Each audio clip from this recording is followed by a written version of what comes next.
Mert úgy szerette Isten a világot, hogy az ő egyszülött fiát adta, hogy aki hisz ő benne, el ne vesszen, hanem örök élete legyen. Mert Isten nem azért küldte az ő fiát a világra, hogy elítélje a világot, hanem hogy megmentse a világot általa. Ebben a videóban erről az igéről fogok beszélni, ami a János 3:16-17-ben van megírva.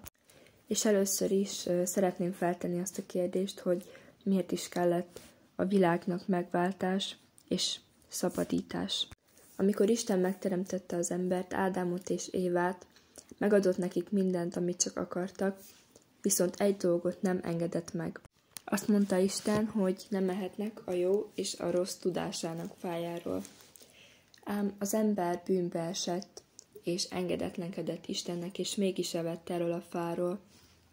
Emiatt Ádám és Éva minden gyermeke, és azoknak minden gyermeke, tehát mi is bűnösök vagyunk. Emiatt pedig nagyon nagy szükségünk van arra, hogy valaki megváltson minket a bűneinkből. Ki volt Jézus, és ki Jézus ma is? Jézus Isten egyszülött fia, de Jézus és Isten egy. Jézus a mi megváltónk, mert Isten őt küldte el erre a világra, hogy emberré legyen és megmentsen minket.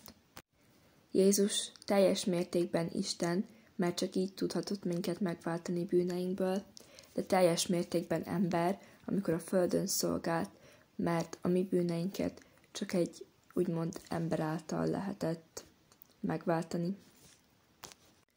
Jézus keresztre feszítették itt a földön, pedig ő tökéletes volt, és mind a mai napig tökéletes.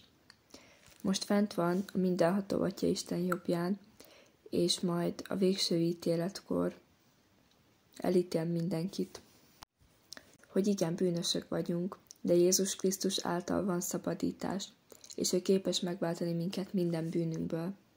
Ő már kifizette azt az árat, amit nekünk kellett volna megfizetnünk, és ezért nem nekünk kell a kereszten függnünk, hanem őt már keresztre feszítették. Mit kell tennünk azért, hogy mi is megszabaduljunk bűneinkből?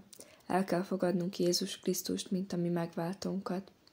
Imádságban oda kell mennünk hozzá, kérni, hogy bocsássa meg a mi bűneinket, jöjjön a mi szívünkbe, és legyen életünk ura.